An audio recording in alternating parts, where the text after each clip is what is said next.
नमस्कार। चलो आम डिस्कसन करवा मोर इनबॉक्स और कमेंट गोटे मोस्ट डिमांडेड क्वेश्चन 6 मास रु 12 मास छुआ को कौन सब खायापी देवा यहाँ को आम 4टा सेक्शन डिस्कसन करवा। फास्ट है आम केते थर देवा 6 मास रु 8 मास वाला छुआ को आप 2टा मिल और गोटे स्नाक्स दे पारे एवं 8 मास रु 12 मास छुआ को आप 3टा मिल और 2टा स्नाक्स दिंतु।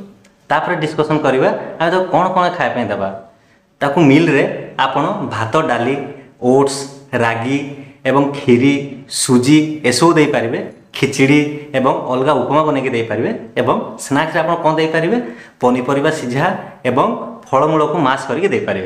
तापर आम डिस्कसन करवा आप केते दे पारे। फास्ट 6 मास 7 मास छुआ को आप 2टा टेबुल स्पून अमाउंट दे पारे।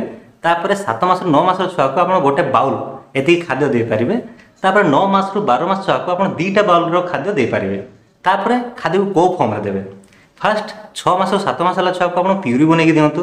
7 मास 9 मास छुआ को आप मास करके दिंतु एवं 9 मास 12 मास छुआ को आप सेमी सॉलिड देखि धीरे धीरे सॉलिड दे पारे।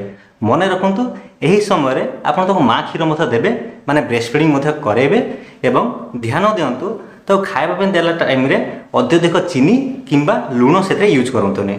ठीक अच्छे, नमस्कार।